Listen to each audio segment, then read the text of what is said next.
Hello, everyone. Let me get us set up here. It is our first class of the year. Oh my goodness. Hello, everyone. Let me add Danielle. Hi, Danielle. Hey there. Hi, Sam. Happy New Year.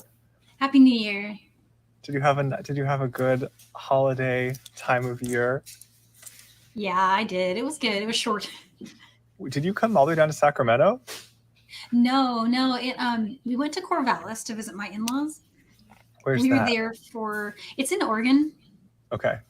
so it's about like 4 hour drive. It sometimes takes a lot more, like 6 hours or give or take. Yeah. Did that, and then my parents were supposed to come on Christmas Eve, but they Ah. were on Southwest Airlines. So, Yeah, my aunt got stuck in LA with the grandparents for like 4 days, I think. oh, She she just did. she eventually made it back. We booked her a JetBlue flight and she got home. Oh, good. But my goodness, that was A lot of wild. people got stuck, right? No, truly, she couldn't come back up here. It was wild. Um, I'm sorry you didn't get to see your parents though. Yeah, they're gonna come a little later. They're gonna come probably in maybe February or something like Okay, that. okay, that's good. Yeah. Um, I'm so excited to do our the first class of the year together, um, and Yeah, which I me feel like we're too. starting with a great first project. Yeah, I mean, it's technically my last project of 2022 because that's what I made it. But it came to completion, and I made the second one this year. So yeah, it's pretty It's a fun. It was a fantastic design, and like ever since we met, I've been talking to you about how I just like know that there's more ways that seed beads and gemstones can come together. yes, And I yeah. feel like you've now hit upon another perfect means of doing that. Because Aw, you could feature thank you. any gemstone in this design. Any size as well. I'm hoping I can explain it in a way that everyone will like have ideas of how they can change it up and make any bead size work because that's entirely possible. And it's like Yeah. just It working with what you have. Like when I was making this one, I had brought this one with me on my trip, and this box, I mean. And so it was like, hey, what's in here? And I'm going to make it work, right? For yeah. So whatever Danielle's I'm showing beading. the December. So both Oh, these bracelets use the bead box, and recent bead solar. boxes. That's one's the December one, the winter ball box, Yes. and it's really cool to see that you can like we didn't obviously design this box around the bracelet, but you were able, because it seems like the stitch is pretty adaptable, you were able to use any bead space you wanted in the box to Exactly. construct Yeah. it. And I challenged myself to do a copy using that one. And Nice. so this one was born with, I added that from a lifestyle, but yeah, like this button was part of the winter ball, right? I think it's, Mm-hmm. yeah. So it all came together so nice. And all the beads from winter ball have their own little like character and matching. You can pull them in such neat ways. So Did you dream up a few other things there? yeah, this was the first thing I made.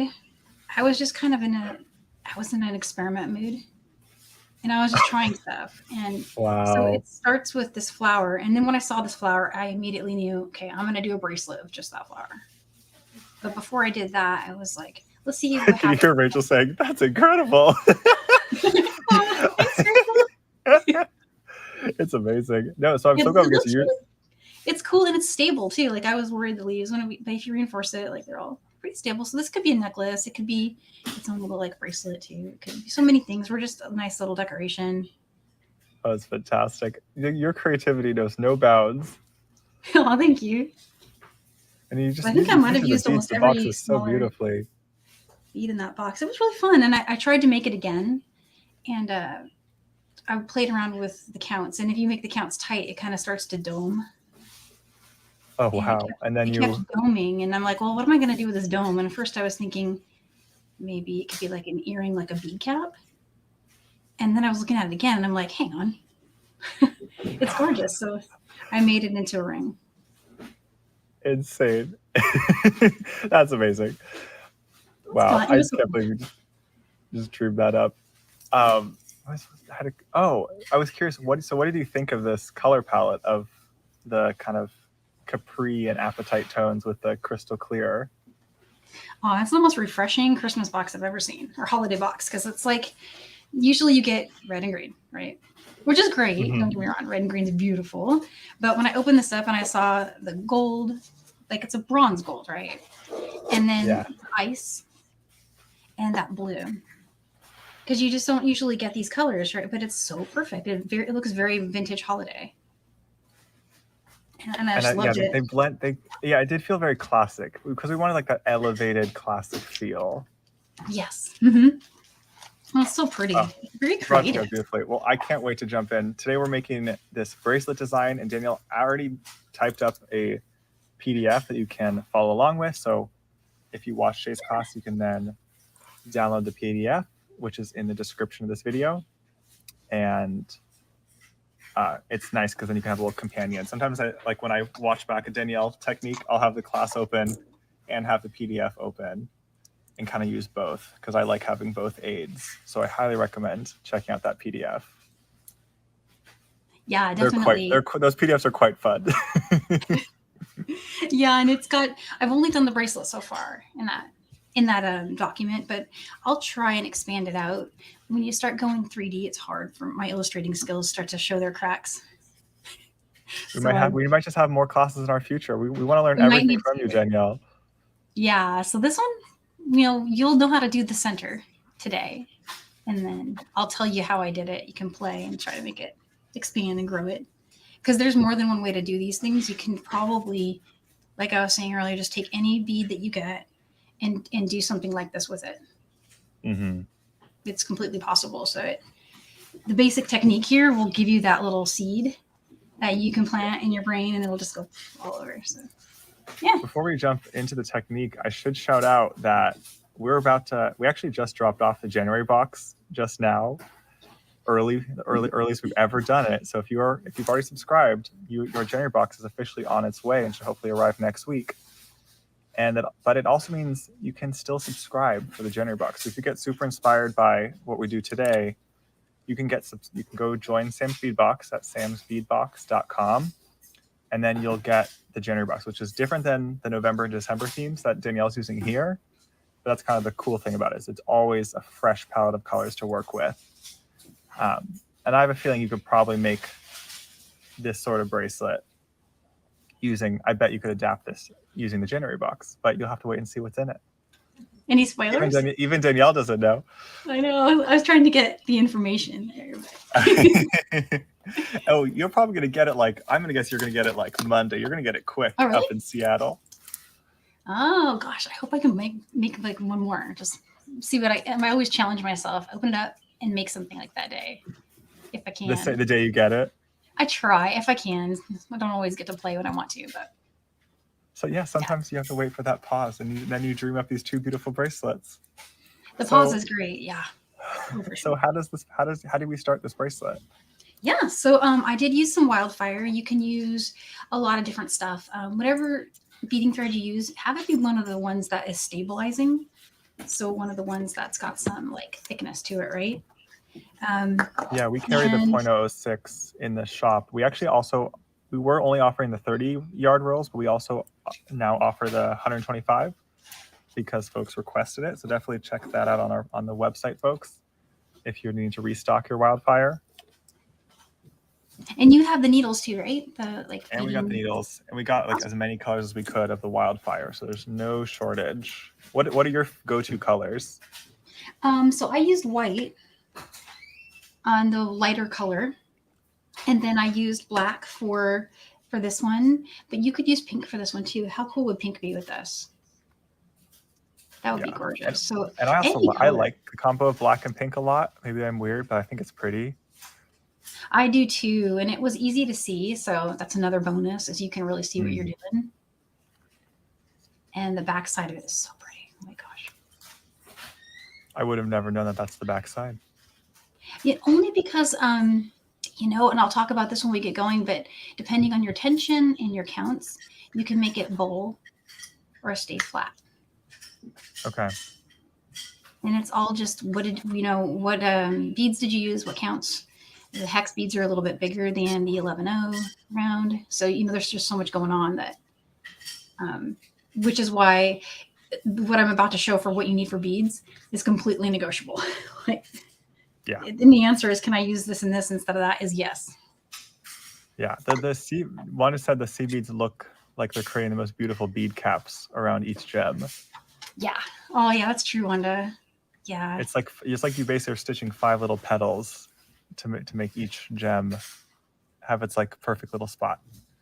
That's what I was feeling too. I thought it looked like a little, you know, just a little halo around it, little flower. Yeah, it's great. And I wasn't creative All right, with my name, so I just went gemstone flowers. No, I think I was like, we're to the point. We know what we're doing. So Yep, exactly. I will let you take the reins. And so the beads that I first pulled out were these, because you know, appetite. Yeah. Of course. So I need those. And those are the center. And then from quilting bee, we've got the same thing going on. In fact, they're both faceted and everything. I grabbed these 8mm ones. Those are what's up here. Nice. So there's our gemstone. And in the December box, I've only got a few left. I'm going to grab those if you can find them. There are these really cool 2x4mm spacers. They're like a little faceted rondelle. Are they rondelles? There's like a little smooth like kind of saucer rondelles sort of beads. They're not even faceted. I don't know why I thought they were. This whole time I've been feeling like they were. Yeah, so that's what's in here. That's this little bead here. And all this is in that PDF, so you don't have to memorize it. And then I've got the 4mm fire polish. That's these guys. One of my favorites. And the perfect blue. And that beautiful blue. And when you put it next to the appetite, it just jumps out. And then I used the hex beads that came with the box. These are 11. Those are an 11-0 Toho hex bead. Yeah, those are cool. And so the one thing I added, the button also came with the box, but the one thing I did add was I got creative. I pulled in some size 15 seed beads that matched the bronze color of these, or the Capri Gold kind of. Oh, wow. And I did that just because I wanted to have, because the hex beads wouldn't have made the loop that I wanted because they're square. So just for the loop part, and that's the only place I used my 15-0 was just to make these loops. Everywhere else is all just. They are kind of optional because you could finish the bracelet, say, with a small loop and a lobster or something, like whatever you like, a jump ring. Exactly. Yeah, so that's why I was saying they're absolutely not required. It's just I was having creative free flow, right? And I just grabbed whatever I wanted and you did had the what perfect I wanted. match. Yeah. And then over here, what you'll see is another option. So these are just 11-0 seed beads. And I don't even know what they are. They were in my stash. I've had them forever. I added them to Quilting Bee because they match so pretty. And in place of these fire polish, I used the pinch beads. So let me find those really quick.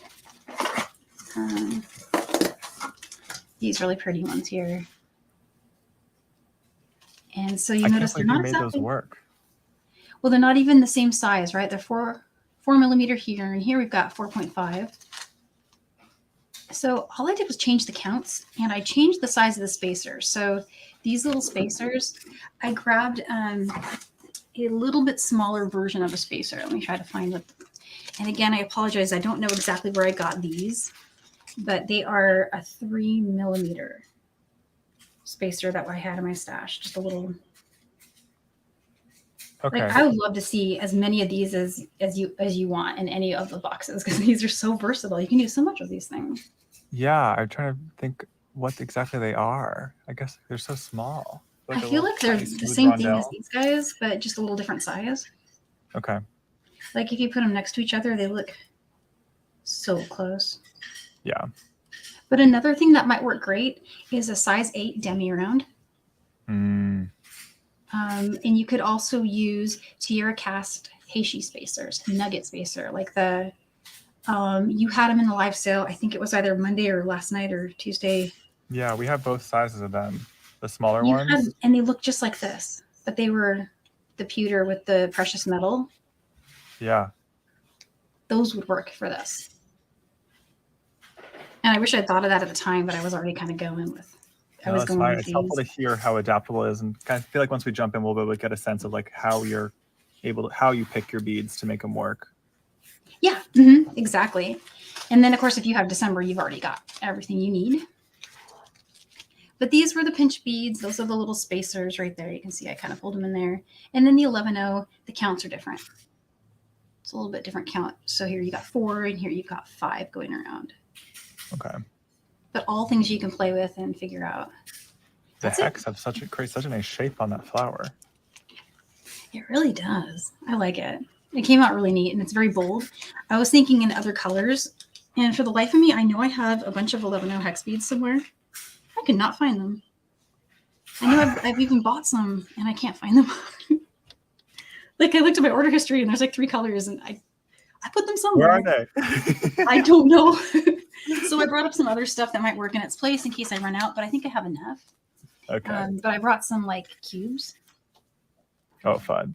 Yeah, and those are like the same size, so that will work if I get in a pinch. And the other thing I thought of that might work is just some regular 11-0. Like I grabbed these copper 11-0s. One of my favorites. Love that finish. Yeah, and then like this with that might be cool. So yeah, lots going on, but still totally adaptable. There may need to be more versions. I already ordered more of these. You still have these last time I checked. We have like a few left. Yeah. And you had a tube of that. I grabbed another tube of that. All right, you've got us eager to see how this comes together now, Danielle. No worries. It's actually really easy. Or actually, I'm not going to use the white. I'm going to use the black color. And I think as far as like the length you cut, it depends on how long you want your bracelet to be. I just went with the wingspan. The wingspan is probably for me 65 inches. You could always do like that. So with your full wingspan. Whatever you end up cutting, you can always add thread. It's okay. Okay. But if you wanted to work it all in one, I do think a wingspan will do it. Sounds good. I think I dropped it. Here we go. I'm just using some scissors here to cut off camera. I'm going to clear a little bit of space for some crazy thread pulling here. Okay. And if you have any chain nose pliers handy, go ahead and grab those and just flatten the end. I'm trying to get this to flatten a little bit. And then, of course, I have the hardest time with. Oh, with threading your needle? Every time. Oh, gosh. Well, next time I see you in person, Tucson, maybe I'll have to show you. It's really easy. You just flatten it with the chain nose pliers and it goes through. Meredith says like butter. You're gonna have to show me because like I do it and then I'm sitting there like a madman. I'm like, what am I doing? What am I doing? Meredith taught me, and so I don't know if she'll be at Tucson, or I think she will be at Tucson. We'll have to get her to. She can teach you, or I can. But she's who taught me. Of course, like how big the needle head is, like all these little factors. Oh yeah, but the thing is, the thing that's really cool about this is once you flatten it, you could even get this through like a size 13. Oh wow. Because it gets so thin. Which size needle are you using? A size 10. A 12 will be fine too. Whatever you've got is going to be fine. This is really generous, so you'll be able to get through it. And so it's super easy. And it doesn't really matter what order you string it in. I think I started with the 4mm, and I strung 5 and 5. And then we're just going to join it into a ring. So that's the first step there.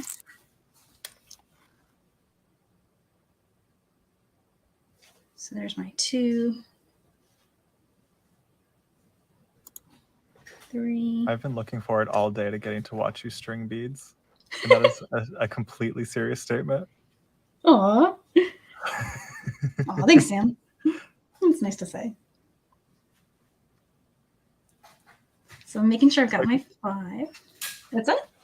I know I'm not the only one who loves watching those sorts of processes. Because like when seed beading, when you break it down, is not inherently complex, but then Sam tries it and I get lost. But I have done it because of you. I have seed beaded several times because of you. Aw. Well, I'm so glad. Hey, anyone else I can get hooked on seed beading? Always my goal. I wonder how many seed beaters you've created. How many people are in your seed bead army? I would army? love to see that number. If that, I would be so happy. That's awesome. And so all I did here is I just strung, 5 of each, right? And it doesn't really matter which order you string them in. And oh, thanks, Larry. That's cool. Oh, thanks, Michelle. And so for your tail, you want to leave about, think now about what you might want to do for your closure. If you're going to do a button and you'd like this to be the side you put your button on, then leave yourself about 10 to 15 inches to do something like that or something like that, which won't take much, you know, but give yourself enough that you can weave around and weave in. And if you're doing another type of closure, like if you want to maybe have your button loop be on the side, you'll need to leave a lot more. I'm probably going to do my button closure with my working side when I get to the end. And we'll probably just do that an adjustable bracelet? They both are, yeah. Mm-hmm. And I put that in the PDF how to do it. You just basically, you count out double the number when you first string this way. And then on your way back, you put half that number and share one of the beads. And then continue on with the rest. And then just come down there and join it. Well, that's smart. And it looks like I did I did something different here where I just kind of jetted out. I think I didn't want this petal to have to hold the weight of my, for some reason when I ended this one, it ended on a rondelle in both sides. And I'll explain that when we get there. But on this one, I ended up with my rondelle on the button side. It's really easy to build your closure off the spacer. On this side, I ended up with it on a petal, where my point is a petal.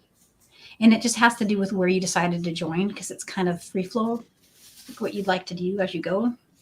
Yeah, it's not a centered bracelet. I love it. Yeah, and when you're wearing it, it looks like the flowers are kind of dancing around. Yeah, it's really nice. Sorry, I distracted. But so yeah, it's definitely possible to do anything really with how to finish it. And what I'll do is I'll create one of the flowers, and then I will show creating a second one, and we'll join it, and then I'll do the closure for both sides so you can see exactly how to do all that. And I'm sure we can fit that all in and still have lots of extra demo. And I have more beads. So here's all those, the 5. I'm going to come back up through all of them. And right now, again, we're just making a ring. And I cut way more thread than I needed, but. We lost you on camera just a little bit. Okay, there we go. Oh, my camera? Yeah, now we got you. Oh, yes. I'm working with a new setup again. I'm still trying to get my bearings. Here we go. And so there's our loop, and I'm going to keep going around one more time. This is just to make it strong without having to knot. You do want it to be able to wiggle a little bit, because you're going to need to get your needle through here a few more times in between your spacer bead and your fire polish. So you would call this reinforcing? Yeah, and we were just doing this in my earlier class today with the same kind of concept. It's that it makes it so that your beads aren't wiggling while you're trying to work with them, and it's confidence building for you as you're trying to work with it. You know, because if something's moving while you're stitching, you're not going to feel like it's doing what it's supposed to do, right? Yeah, it's way harder. And so I just went back through all of them. And now what I'm going to do is I'm going to leave my tail behind, and I'm going to travel to the opposing bead. And so because we're working with 5, the opposing bead's going to be a different bead than your starting bead. So here my starting side is going to be this nice spacer. I'm going to bring this thread through it. I think in the PDF I might have started with the spacer as the first one I strung.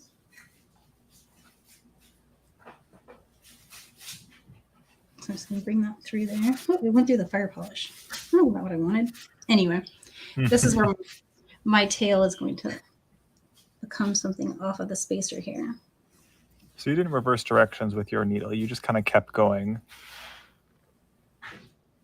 Right. No, I'm just making sure that, because I want everyone to see the start side. So the start side is my spacer. And then this fire polish bead here is my point bead. So it's the one that's directly across from it.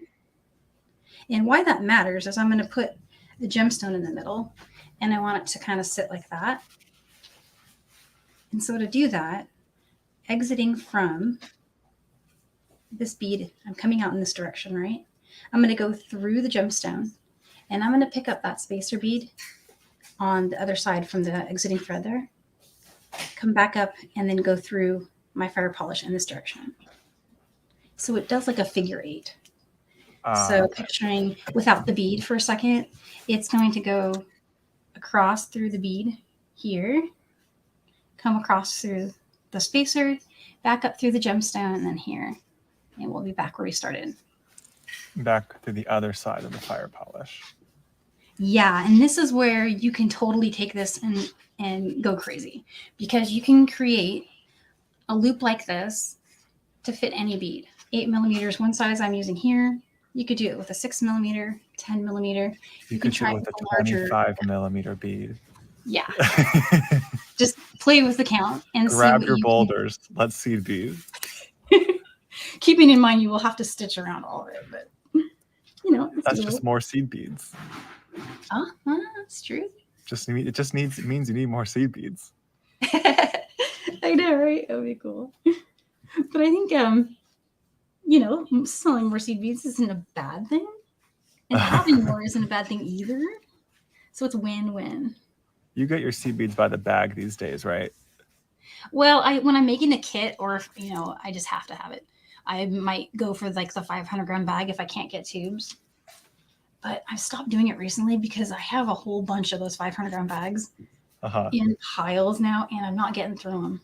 And I'm not making kits because I'm busy, and so they're just there. I'll send them back. The nice thing about seed beads is they last forever. So I know you're going to use them. Someday. I have no doubt. It's very nice that beads don't have expiration dates. They do not, yeah. In fact, the more you hang on to certain beads, sometimes they become actually more special.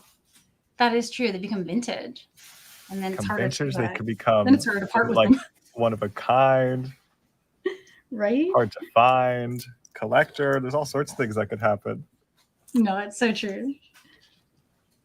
So what do you think of this? Do you want me to maybe go over it one more time? Because it's kind of I feel like it makes sense, but just in case. Does anyone...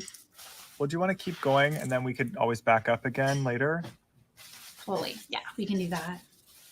Okay, so from here, we're going to do the fun part, make the flower, the petals. I'm going to run it. Everything I'm doing lately has flower petals. So I'm going to just go through the spacer bead here. And now I'm going to put the seed beads around. Let's grab those. And I know these are a little hard to see, but maybe with the black thread, they will jump out more. Or I can switch colors. What do you think? Seeable? Oh, I was muted. Absolutely. I love them. They're perfect. Okay, let's go with those then. But just give me a shout if you want me to switch. I have some like brown ones over here and some gold and maybe they contrast the dark tones nicely. Yeah, they do, don't they? They're so nice. And so there's that one. I'm going to do that 5 more times, or 4 more times, sorry, for a total of 5.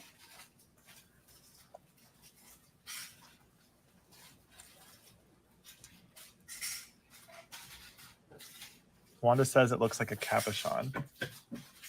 Oh, it does, doesn't it? Like the ones where you might do like a seed bead setting around it. Yeah.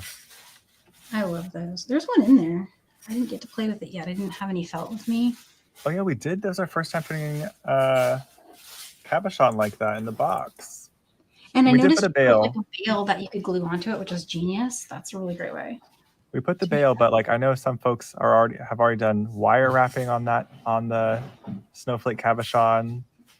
I'm sure I hope someone seed beaded around it because that would be phenomenal. I need to be the one to do that if someone hasn't already. It's on my I feel like we could do like so many classes with this box. I don't know why this box is feeling so creatable to me. It really is. It's really inspiring, and it has a versatile. What I look for in a box, for example, is variation of bead sizes. It's not like all big beads or all really tiny ones. It's a combination, so I can find something that meets my need. Yeah. For what I'm looking. Yeah. That's kind of become part of our formula for the box. Is we really try to make sure if we're going to do blue in the box, we try to give you a full range of sizes of blues. Yes. If we do clear, we try to do a full range, just because when you start making, you need options. Exactly. No, and you can go pull things from the other boxes too if there's That's true. something you need. I did that a lot with this one too. And so that's pretty much it right there. And then to get creative with how to join it, let me show you guys what I did. I went around and got my thread where I wanted it to be. And so once again, let's just take a look at where our tail is. Tail's down here. And my current location for my thread is going in this direction. Oh, we lost you on camera there. Oh, sorry. Cool. It's located like a little bit further up on the desk from where I used to have it. And so that's you must be in such a habit by now. It is after hundreds of classes, really. And so all I'm doing right now is I'm just getting to the location that's opposite of where my tail is. So my tail's here. And I want to get to be kind of like right here. And can you follow any thread path to get there? Yeah. Yeah, you can go just through the spacer and the fire polish. You could shoot up to the middle of the bead if you wanted to. You can go around the petals and reinforce those. And depending on where you started and where you made your first turns and stuff, you may or may not need to go around as far as I'm going. Now that I said the term thread path, would you tell folks what a thread path is? Because it's just anywhere where you've already done an existing, like if you've already gone through those beads in that same direction, you're just tracing your work. And sometimes you do that. It's like a walking path that you've created for yourself. Yeah, you're just following the trail that's already there. It was made by your previous thread pass. And so calling it path, you could also call it a pass, I guess. But yeah, kind of like that, just going to where, and then as far as which one to exit from, this is where it's so freeform and just kind of really up to you. But two things I did. Number one, I'm really lazy, truth be told. You could make, like, how many did I do here? 1, 2, 3. You can make all 8 of them separately. Weave in all of your working and tail threads or leave them and use them to join. And you could join them that way. But I really like to just work with one thread, one needle, and just go. And that's just how I like to work. But you can absolutely finish each of these flowers individually and then come back with a new strand and stitch them together. And notice how you can do in any kind of position you want. So they dance a little bit. So you could connect them in different spots to kind of make, say, if you wanted to make a bib for a necklace, like a centerpiece for a necklace, you could connect them differently. Yeah, exactly. So you could like bring some up to make a shape, like a collarbone necklace would be really pretty. And it would be kind of epic and it would take a while to do, but it'd be so beautiful and so worth it. It's very clever that because that 5-pointed petal gives you ability to change angles. Exactly. Yeah. And that was accidental because just the number of beads that looked cute around the apatite bead. Oh, because the number of petals could change potentially. Yep. Or okay. Mm-hmm. It could, yeah. I could have 6, depending. Like if I was to go up or down a bead size, I might not need 5. I might need 4, or I might need 6, and then you'd have different counts. It just happened to work out with both of these attempts that 5 was the number. Yeah. But I feel like it's not set in stone. Like that could become any count really. And all of this would still work. That's so cool. Yeah, we have a lot of the 11-0 hexes. Folks can find those on the website. I think Jesse said he posted all the colors to the website. So you could really adapt this design. Oh, thank you, Jesse. That makes it so easy. Just go and see. I'll have to go back through after. I really love. There's something about the hexes that feels so special to me. I like them too. I really do. I love the sparkle. I think Sarah was saying that she likes them as well in one of her lives. I totally agree. They're so pretty. And they're just really fun to do things with. There's something about a bead reflecting like that when you spin it. That's why we all like faceting, I guess. So where does this go next? So next, because I'm lazy and I didn't want to make a bunch and then join them later, I made them all in one swoop. So I picked up, and this is kind of like, it's a little bit of a brain challenge to remember what you did, and remember that you're replacing one bead in each petal with one from the former petal. Right. And so step one is just string one more, because eventually what I'm going to do is this is going to become one of the 4 that joins the next fire polish, right? This one we're adding. And I'm going to share these 2. The new one and this one here. So I'm going to share one from the former. 2. Well, I added one. This is my new one. And I'm going to share that one. So it's going to go like, okay. Okay. Yeah, so this one's only sharing one of its beads. This one's getting a new one and kind of borrowing. If that makes any sense. It's all sketched out in the PDF too. I tried to document. It's always because you always stitch around that. Like it's always because they always identify what your kind of anchor point is between the next step. Yeah, exactly. And so this for now is going to look a little weird, but right now it's just it's our join, and we're going to put it all together in the next swoop. So from here, pick up your spacer bead, fire polish bead, and I'm going to do that for a total of 5. Oops. They're trying to escape. All of the beads have been trying to escape from me today. What about beads? I thought you had a magical needle that attracted all the beads to you. I did in 2022. But both of my lives today, they've been running. It's like they don't want to go on the needle here. That one. They're like, slow down, Danielle. Slow down. Right? Let's make sure I've got my count right. So you're still doing 5 and 5? Yep. Mm-hmm. Okay. So I'm stringing 5. See, because I'm going to connect them by the hex beads.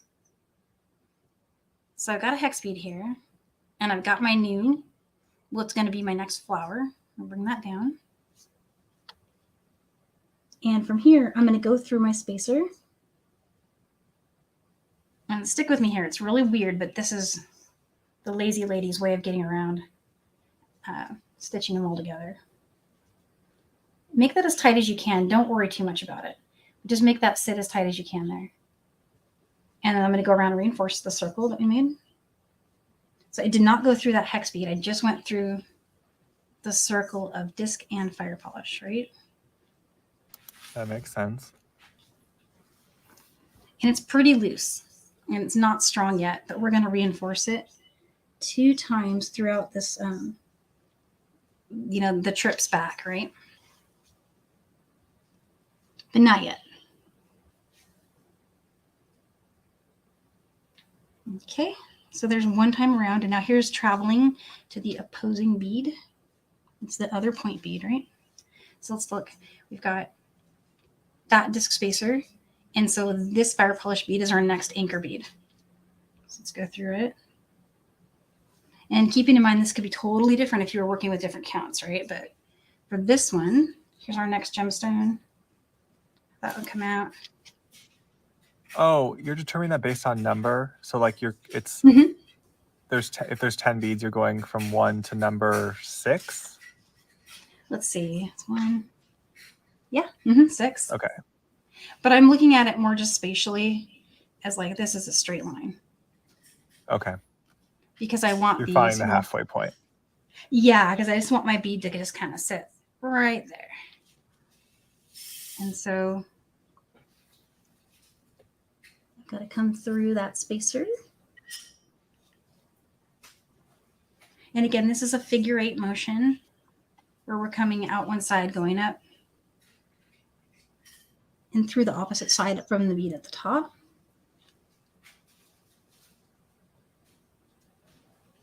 I tried to stay on camera. I'm so bad. Oh, we got you. You got me? Okay, cool. I anchored my elbows. That really helps. well, just glue them down. Just glue them down so you can't. It's so funny. You just tell your family, sorry, I'm still beading. Sorry. Can't go anywhere. Well, like, because I'm not looking at the screen. I'm looking down, making sure I don't stop myself. We'll get you little like my elbow elbows holders. Haven't moved, I know I haven't been able to move my hands any further than. I can give you like elbow rest. I'm like, and stay extra comfy. Oh, exactly. Like They're very tiny little old. pillows. It's so true.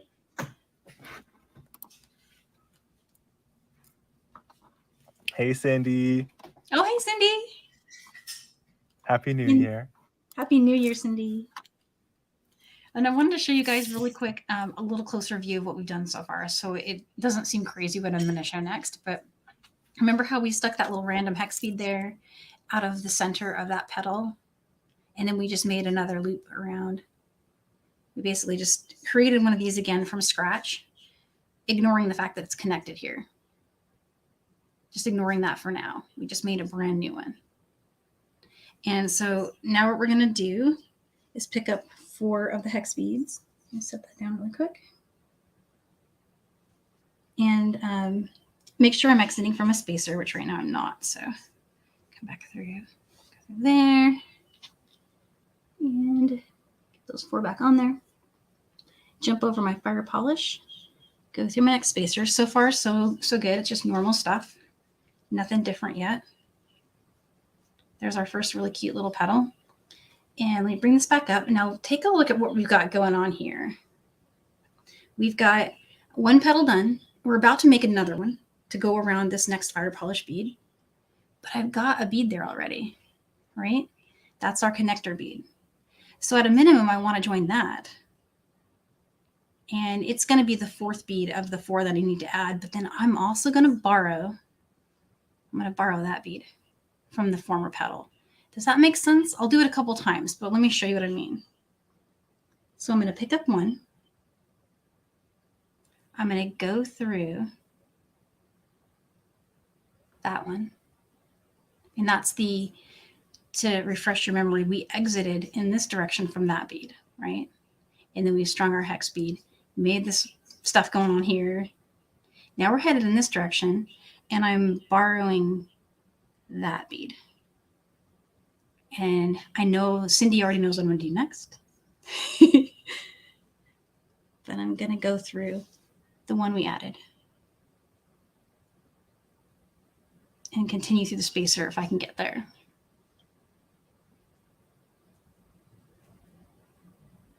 So that's one way to do it.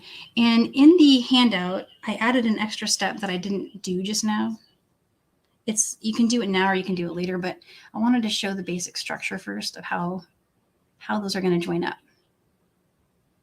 So it's loose right now. You can see how that works. But what I really want to do is I want to reinforce that connection, that fire polish. And so I'm going to go around to come back and do that and show you everything in that order, just for the clarity of showing how that connects. Does that make sense? Or I can do it again too. I can pull it out and show you again. Yeah, no, whatever you like. Lori's curious why that 1 petal has 3 hex beads. Well, because yeah, you know, let's go ahead and let me just pull it out really quick. It has 4, but I stole one from the one before it. So it is sharing one when it's all said and done. Exactly. So when we exited from our last flower, we added 1, right? So we exited from that one, we added this one, and then we created our circle of fire polish and spacer, and we reinforced that. And then we put our bead in the center. And then I started traveling around making petals, and I got to this one, and I added 1. And here's my number 2. It's the one from this former petal, right? And then where's number 4?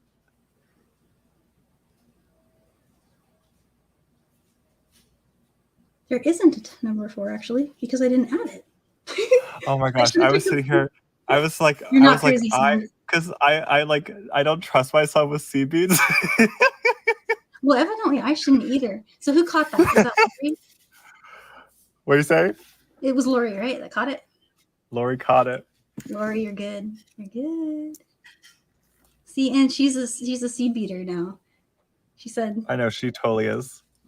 She caught my error. Okay, I made that error a couple times on this other bracelet too. So the good news is it doesn't actually affect the structure So you would be adding 2. You'd be adding So, 2. and here's the problem with it is it may not always be the same depending where you exit, right? So you may have, here's string 2, go through 1, go through the one we strung, and there's 4. Thank you, Laurie. Nice. Wow. We nailed that as a community. Look at us go. But you could also, like, for example, if you'd exited from this bead, you might have 1 here and then need to string 2 over there, if that makes sense. But yeah. It is a little hard to keep track of, which might make it easier to do the other way, right? Of putting them all together at the end, but I'm just way too lazy for that. And so, all right, we made it past the connecting petal. We get to continue. Yeah. And there in the handout, there's a step that I skipped where I reinforced this other one, but it's really confusing to watch that thread path without seeing the join. So I'm going to do that reinforcing step now. But I just wanted to highlight that I did find a more expeditious way of doing it. Once you know what we're doing and you're like, okay, I get it, and you get your counts right, unlike me, then it'll make sense when you do the reinforcing and you can do it in process, like at that step, which is how I illustrated it. So I hope that doesn't confuse anybody, but and I can add another one and then we can show that too. There's 4. Yeah, This is an advanced project. I think it gets clearer and clearer as we see the pattern that you're following. I hope so. It's like one of those things where as you're making it and you're sitting there by yourself, you're like, do, this is so easy. And then when you try to teach it, you're like, oh my God, that's really convoluted. I don't actually know what I'm doing. And so I'm back where I started when we first started putting our petals on. So got all the petals going around there. Mm-hmm. And so now I'm going to show the reinforcing step that I skipped. I'm going to keep going. I'm just traveling there through the fire polish. You can go any direction you'd like to. But so far, I just went through those 2. The fire polish and the whatever that bead is called. Spacer bead. And so from here, and stick with me, I know it's really weird, but I went through the first, so these were the first 2 that we added. And then I went through this one. I'm going to keep going now through the other petal. And the reason I'm doing that is so I can strengthen that connection. So here, what I would be doing if I was continuing around, right, is I would go through right there and keep going, right? And there'd be my 4. I'm going to just take a detour. Go back. Yes, vacation. Yeah, go back through this to here. And I'm going to go through the fire polish. So keep in mind, we came out in that direction. And I'm going through the fire polish now in this direction. And what that does is that hugs that petal to that fire polish. That's a strength point for us now. And come back up on the other side through the other hex beads there. So those 2. And now you know where we're going. Back this way. So that is a lot stronger now than it was. And you can do that in whatever order you like. You can come down and do that reinforcing step before you do your join. You could do it before you even add the next hex bead and start your next flower. Just whenever you want to do that step. I like to do it either in process with adding the join or like we just did it, just come back and do it. And the other possibility is, I'm going to head back this way, sorry. When you exit from this hex bead here, you can do that same thing again if you want, and it will make it even stronger, which is going the opposite direction through that fire polish there. What I'm really doing is like these figure 8s. Figure 8s all around.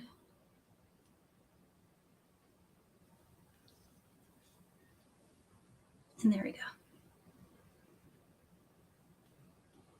I feel like that kind of defines those a little better than they were too. Yeah, they have a nice look. They have a really nice structure to them now. So they just look a lot more, yeah, like the structure is more visible and they're stable looking, I feel like. And Miss strong. The lovely Miss Jazz is curious if the wingspan you still think will be enough for all this reinforcing. Well, so I've still got a good 18 inches folded over here on my needle. And then in addition to that, I've still got 23 inches from needle to where I've got here. So from what we started with, I've only used what is essentially a quarter of it, if that makes sense. So I think it'll be enough, but I may not have actually cut an entire wingspan because I'm live and it's hard for me to get the thread, that much thread going. But yeah. If you want to add more, it can't hurt, right? You can cut more than a wingspan, maybe cut like 75 or 80 inches. Yeah, definitely. Cool. Yeah, and all right, so thank adding, you. I can show adding thread too, just in case anyone wants to make a necklace, because I don't think it's possible to cut enough thread to make a necklace. You could always leave a really big tail too. That's another thing. Leave a super long tail because you can build this in any direction. Right, just by putting the needle on the other side. Yeah. So that's another way to get around having way too much working thread and then still not having to add. So how's everyone feeling about this part? This part it's crazy, but it works, right? Yeah, it looks great. Yeah, what step do you think you want to go to next? Well, I can show creating the closure from what I've got built here, or I can try showing the actual building of the flowers again, if there's anyone who wants to see that. Yeah, do you want to do one more flower and then we do the closures to finish? Yeah, let's do that. And it might be good to see because what you will notice, because it's 5-point, is you'll have notice how I have a very clear petal to join to here, but over here I have to choose one. Does that make sense? Yeah, so which one are you going to choose? And I did a different one on every time. And what ends up happening when you have the whole thing strung is it creates what looks to your eye like it's going in a straight line, but really it's not. Yeah, it kind of goes up and down each time. So how do you determine which petal then? I just look at the one before it and count the number of petals it's got facing up or down. And if the one before it had one facing up, like this one does, then I'll put the one facing down next time. Okay. And so you'll have 2, 1, 2, 1. But you don't have to do it that way. It's just kind of a way to keep it going in a straight line. And I think I did the same thing here, although I went rogue here. I don't know what I was doing there. But I tried to stick with 1 petal up, 2 petals down. Didn't do it. Oh, yeah. I didn't notice that until you pointed that out. But nobody will see that. So really, I guess the short answer is don't worry about it. Just kind of join it wherever you want. Because that's what but with the 5-point petal, it's nice to have. I get the concept now. You totally get it. Yeah. It's one of those things where, like, if I try to explain it, I make it sound harder than like what it actually is, really. But so here, I'm going to pick a spot, any spot. Let's use this one right here. And now I also wanted to just point out that we're headed in a different direction than we were before. Because remember, before we were going, it's going to change direction on you. Don't let that confuse you. It's the same steps over and over again. So here's more hex bead. And I've got one minor technical difficulty, and that is that I'm out of spacers. So what I was going to do is just swap to another spacer. Let's see. I can use some white ones, or I can cut up this mandala and grab them from there. Please don't. We could also switch over to the closures. Oh, here's another crazy thought. Okay, this is nuts, but I could build a pinch bead one on there. Sure, it's because it's the same. Yeah, it's the same. So let's do it because then we could show how to with different beads. Okay. My grand plan of having just enough to demo too. I'm like, I hope I don't need more than 2 words. Let me find my my other spacer that I just had here. There. Okay. So I'm switching to pinch beads and spacers, but I'm going to keep with the hex beads if that's okay. Do they look good? Looks great. Yeah. Okay. I feel like they go with this. Oh, absolutely. They look crystal really nice. And purple. Shira's doing just fine over here. Yay, Shira.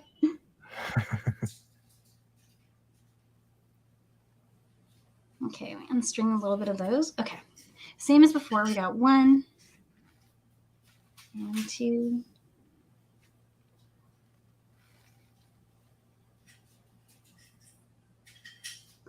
And I've actually never used the hex with this before, so we'll see how it goes. Yeah, and how the counts go. Yeah, because the pinch beads might be a little different, and I'm not sure yet. I'm winging it. I had a little cold over Christmas, and I feel like my voice still hasn't recovered. I sound like I'm cackling. Don't make me laugh when you look at a witch's cackle. I don't think I noticed anything. No, it's like my voice keeps cutting out for some reason. Like, where is it going? You've been talking. You've been teaching a lot today, too. I have. I've been really chatty today. And so, sorry, I didn't narrate what I did there. I just kind of, same as before, we put a hex bead on there. Move up a little bit. And then I did the stringing of all those, right? 5 each beads. And what I tried to do before pulling the ring closed is I tried to make that connect as much as I could without really getting too stressed out about it. Just making it connect as best as I can. And now I'll just come along and go through that.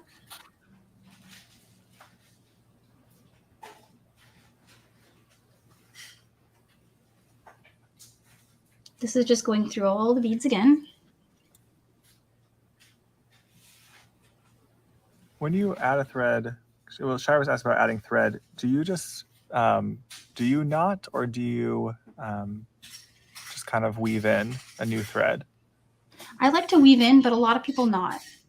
Like Meredith does a knot, and her work is beautiful. So I think it's just personal preference, but a lot of folks will do like what's called a half hitch knot. And then some people will even join their thread. Like you could do a tapestry knot, but just remember you'll have a knot you have to pull through your bead. But there's like a lot of ways to do it. I'm a weaver. I will bring the thread in somewhere back in the last section and then make a bunch of turns through where, the thread's already traveled. And then I'll keep pulling until my tail doesn't move anymore. And once that happens, I've got a solid weave in. I'll start creating new work with that new thread. Then I'll take my old thread and weave it up into the new work and trim both of those ends there. Mm-hmm. And that's usually what I do, but a lot of folks really like to do a half hitch knot, which is super easy, which is you bring your thread in through a couple beads, and then you do what looks like this. I don't want to do a real knot here, but you kind of go under the thread bridge there like that, and you pull up a loop, and you come up through that loop and pull tight, and it'll give you a knot. And then you can just burn off and then you can just kind of burn it off your tail. Yeah. Mm-hmm. Yeah, exactly. And then some types of threads are fusible too. Wildfire is not, but other threads that people might have in their stash are fusible. If you want to tie a knot and then mushroom the end of the thread and pull it, that'll work too. That sounds fancy. Yeah. It's kind of interesting. There's always some way to do something. This is one of those other beautiful beads. What was it called? That was the lovely rhodonite. Rhodonite, yeah. And so I get to show this one off too. And I'm just showing, I'm exiting from this pinch bead here, headed in that direction. So I want to go over here in like a figure 8 through my spacer bead. And again, this is just look for the straight line, right? And then go through the opposite direction of where your thread's headed above from out of that bead, so that you're getting a figure 8. Oh, sorry. So you're getting a figure 8 going through the center gemstone bead. And there's no reason for you to not reinforce. If you want to, you can. Wildfire is kind of thick, so I haven't been doing that, but you can, if you want to, do that path again. So it would look like this. You would just go down and come through the spacer, just the spacer there. It will start getting a little bit tight if you're using a wildfire like me. Back through the gemstone. And there's a little extra strength there, which I felt like it needed with the pinch bead for some reason. I don't know why. But that's what you got. It has a flat side that it can rest against the bead. It does. It does. And that might have contributed to the up effect of the petals here when I got the stitch on it. So we're about to see how that looks with the hex beads. But it created kind of an up swoop. Totally accidental and so gorgeous. All right. So from where I am here, I need to go back through the pinch bead, and I'm going to continue through my spacer bead. So here's where we're exiting. We're exiting from the gemstone. And we've gone through the pinch bead over here. And I continued through my spacer. So I'm going to pull tight here. Get that to pull through. There we go. Okay. So let's see how 4 looks. Let's play with this. Here's 4. Jump over my pinch bead. And at this point, I'm going to have to pick, because it's a pinch bead, if this is my top or bottom. Let's make it the top. It's going to sit a little bit above it. And a 4 looks great, doesn't it? We could do 5, but I feel like the 4 looks nice there. So that serendipitously worked out. And then, Lori, watch me here. Make sure I'm not. So again, it's worked out great where I've got the same configuration as we did before. Where we've got, here's our 1 bead, right? And I'm going to share that one. So I need 2 to make 4.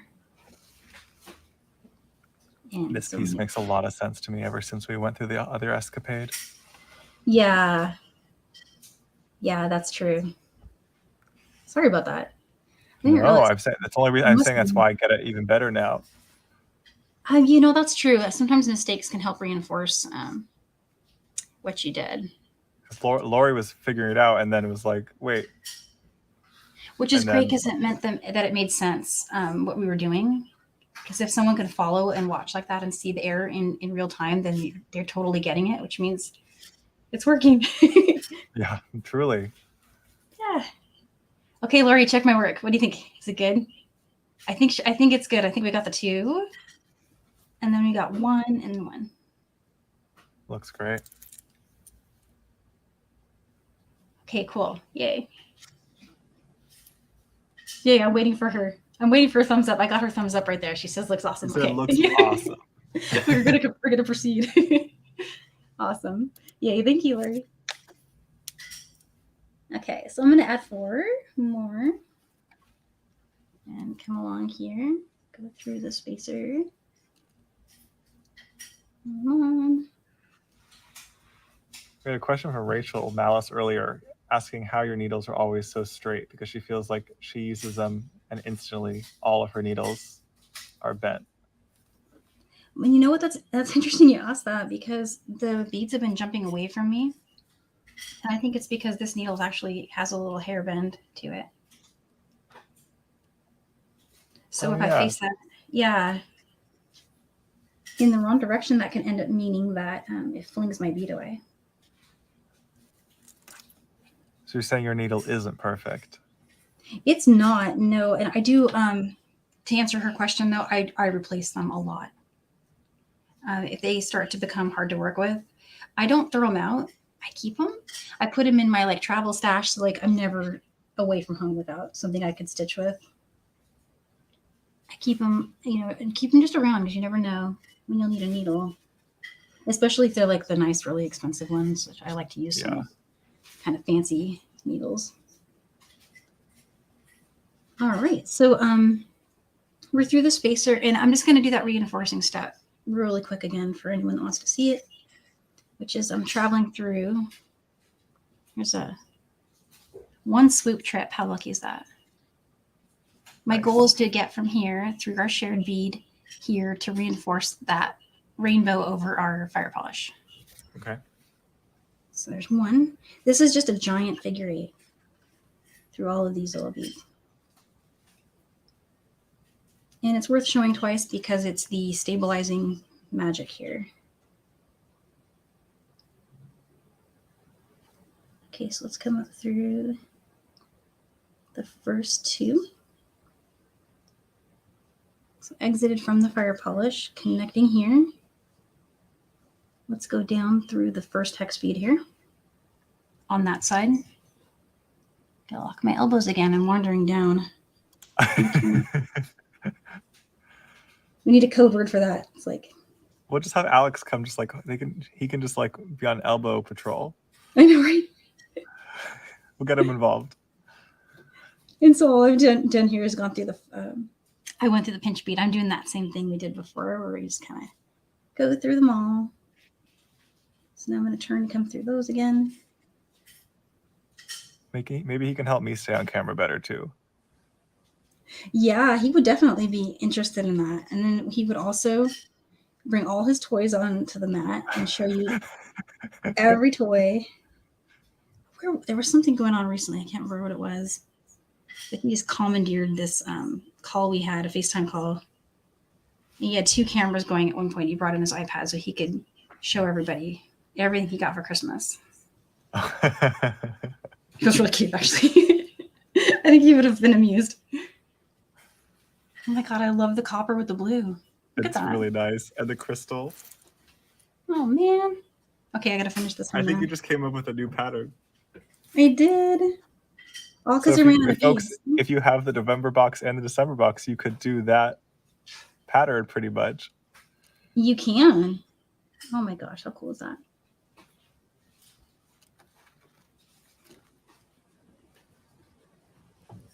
One thing is it's a little easier to work from this side because of the, it's got some sway to it. Okay, and so serendipitously I've ended with a spacer here.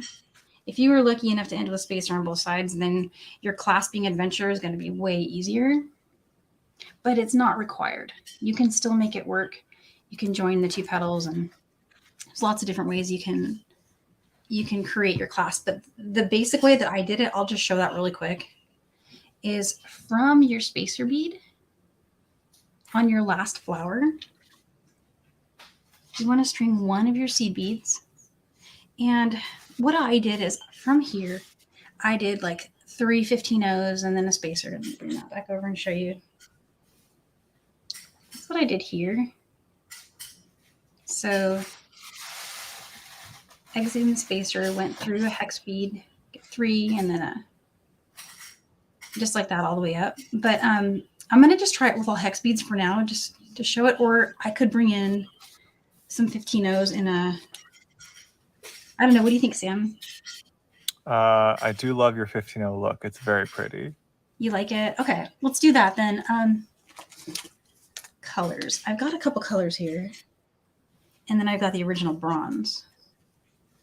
Yeah, let's keep doing the bronze was such a nice combo. Let's go with the bronze. And also ties it together too. I love that you have that many bronze options for yourself. Oh yeah, I know there's a seed bead for every single mood. Right? So this is a really pretty look. So I'm really actually kind of excited to demo it. But if you use a bigger bead, like in this case an 11-0, but you can also 8-0 and with 11-0, bigger bead, and then space it with 2 or 3. I did 3 on this one, so we'll stick with that. You might get me to try some 15-0s as a spacer. I love the look of those stacked up like that. 15-0s are really versatile to have on hand. A lot of folks are scared of them, but there's no need because they're so well made.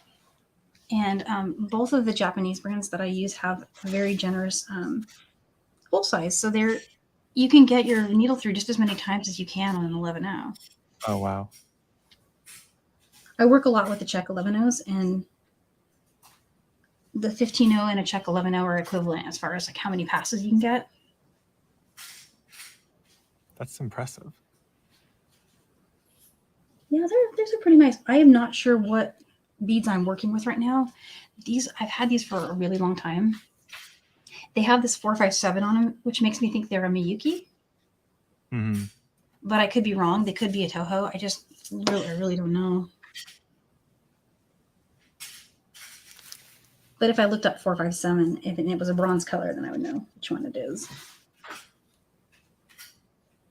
And so how many did I do over here? And first, you'll need to get your button too and figure out. That's a really good point. What button am I using? Um, and I had the mandala originally. I'm going to grab something about the same size that I've got for my stash. I think you carry these though, right? There. What you got there? I don't know. Maybe. We carry a lot of different tier cast buttons. Can't remember on that one. On that one. It's the same That's size as this one. That's why I just grabbed it. Oh, nice. What did I do for counts? I did. The other reason I like doing this is it makes your counting so much easier. You're not trying to count individual beads. You're counting by the large one. So 4. So this is going to be my center one here. Let me get a little better in frame. So that's this one. So now I need 2, 3, 4, 8 more. I'm going to go faster here.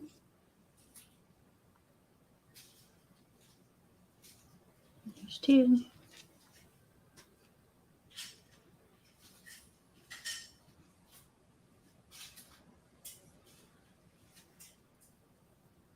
Cindy says you're going to teach how to make beaded buttons. What does that even mean? Oh, I will show you after this if you want. I have made seed beaded buttons to close off. Necessity is the mother of invention. I couldn't find a button. Wow. Right? So not bezeling, like you're actually like making a button. Yeah. So oh my gosh. and you can just clasp it.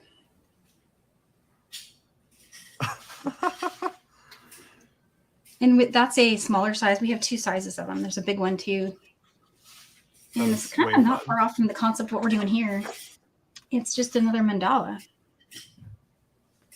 I challenge someone to try this bracelet as a chakra bracelet. If you use 7 different chakra stones, each one could be in the center of the flower. I think. Oh my gosh, that would be really pretty.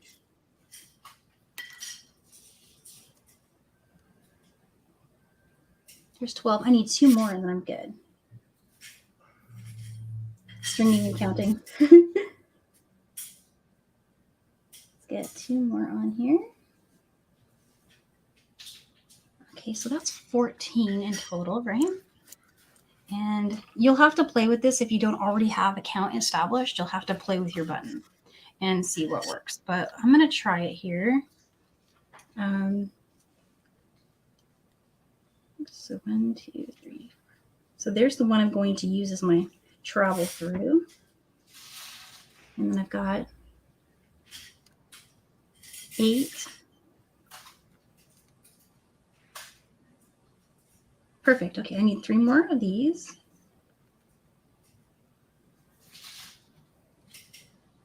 There's 4. That's one side. Okay.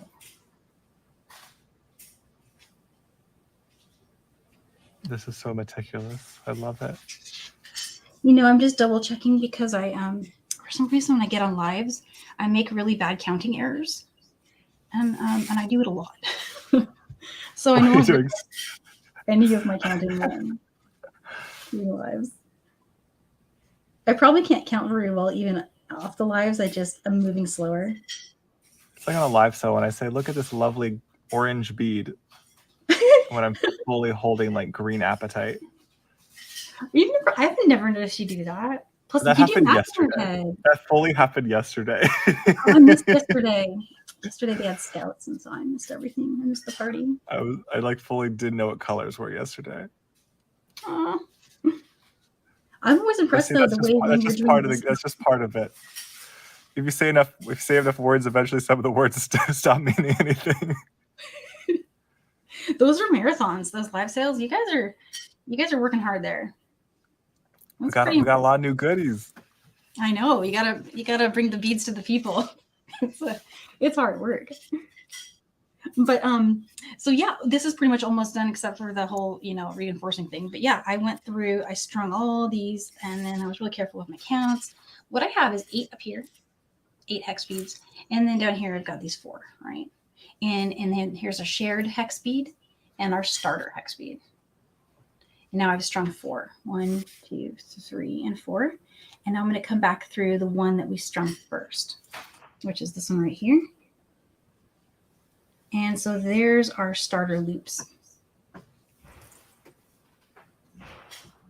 And what I'm So going to do pretty. here is, do you see how when we strung the first hex bead, it was exiting from that side of the spacer? Mm-hmm. If you want it to hug the top of that spacer, just come through the spacer bead in the opposite direction. And again, this is more of that figure 8 stuff that we've been doing. Like that. And make sure it's not stuck in there, or you'll get an almighty knot. There we go. Okay. So in general, that's what we're trying to do. And it's loose right now for demonstration purposes. So you can see how it's kind of hugging that spacer bead. And then over here, we're sharing one as a place to turn. What you would want to do next is come up through all this. I won't make you guys watch me do that, but you'd want to go through all it again. All the way up through it, back down. Maybe do it twice. And then from here, you come back through your spacer and weave in. Or do your half hitch knots, whichever is your preference. And then referring back to your starting side. And of course, I forgot to say when we were making this, if you didn't already know your counts here, those counts are for a button that is the size, which I think this is, let's look at it. It's coming up at just a hair over half an inch. Do you happen to know the measure of this one, Sam? I think it's actually in your box. Let me take a quick look. Yeah, I don't that one I don't have off the top of my head, but I have the box next to me. Let's see here. Here we go. Says, Mandala button, 17 millimeter. Yeah, nice. Okay, so 17 millimeters, you can use the It's more counts than I've got in half my an inch, PDF. yeah. You don't have to figure it out. If for some reason you were using something different, you would just want to test it. And the great place to test it is after you've done this join, and just see how it works. Hold it really tight while you're, and make sure it's not super tight that it scratches up your button, especially if it's check last button. Make sure your dome height isn't a problem, because something might be 17 or 18 millimeter, but if it's got a dome, you need more beads. So you got to just play with it. But it's easy. And you can always pull it back out if you're like, you get to this spot right here, test it. If you don't like it, pull it out, restring. Yeah. And you'll get there. But it's definitely one of those things that you got to play with. And then over here. And typically you would then reinforce that other side. Oh, yes. Yeah. It would, from where we are here, I'm exiting from this spacer. I would come right back up through that hex bead, the one right here, and then start going all the way through it again, all the way back down. And I might go through it one more time. And then with whatever thread I have left when I get back here, start weaving in, maybe go back through 2 beads and then trim that. And you'll have a really good secure loop on that side if you do that.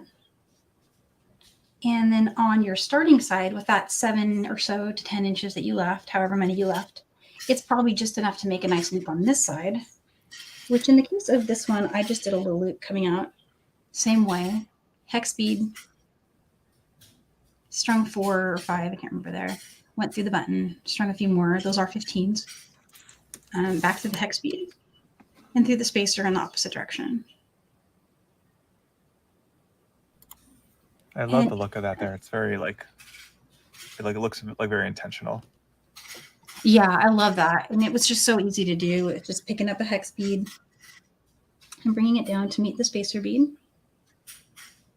So it's going to sit like right on top of it. And then just stringing your loop.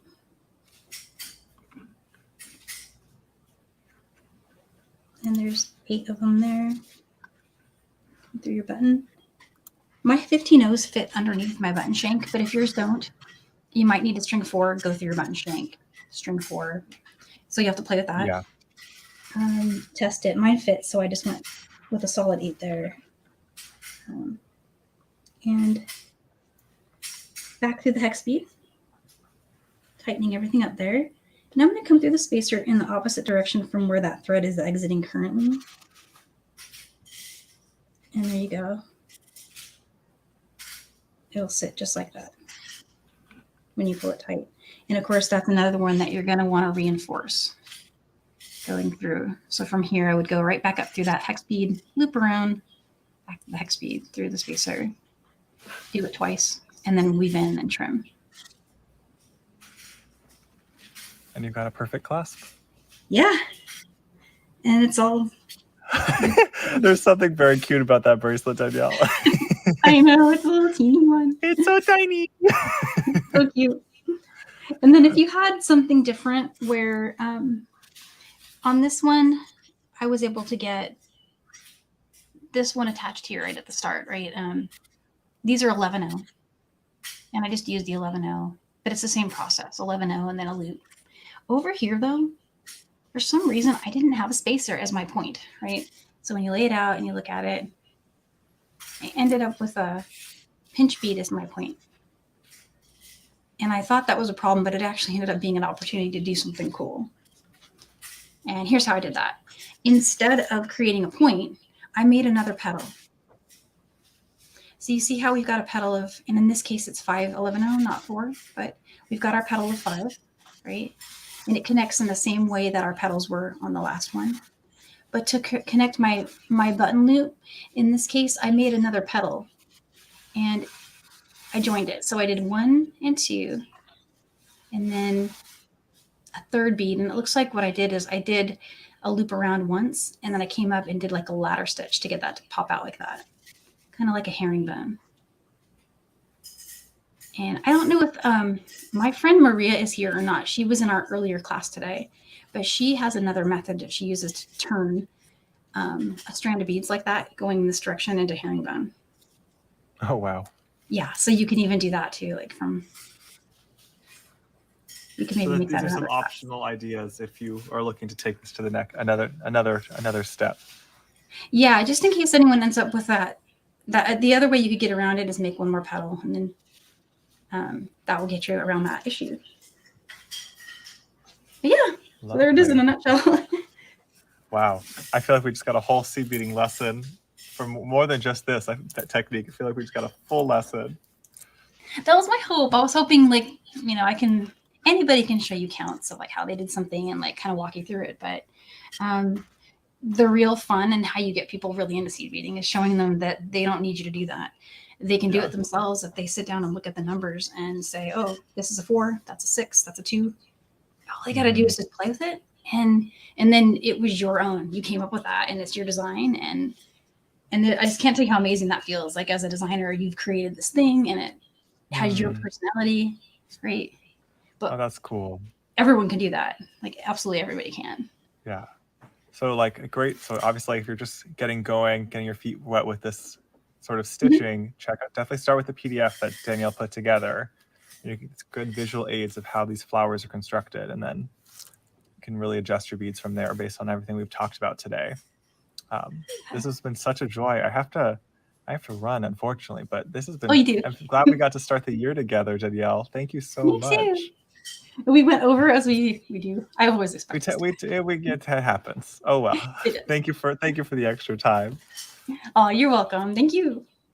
So say hello to your family for me. Will do. And my bestie Alex and he says thank you for the buttermints.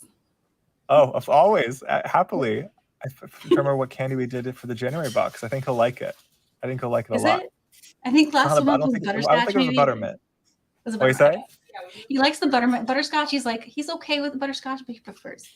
It's the buttermints for him. Gotcha. I'll keep that in mind. He accepts all candy though, to be clear. And everyone, don't forget that Monday is the last day to subscribe for January. If you would like a January box at the lowest price you can get it at, if you already order one, it's on the way. And I hope you love it. Danielle, I hope you love your January box. Sarah, we put it together with Sarah, so I think you're going to like it. I'm excited. I cannot wait to see it. It's really cool. I think we're going to have to do lots and lots of things with that box. Sarah's going to be designing a lot with it very soon. Yay. All right, everyone. Have a great weekend. I can't believe it's already Friday. And I'll see you on Tuesday, if not earlier, for our live sale. So have a great one, everyone. Have a good one. Bye. Bye, Danielle. Thanks so much.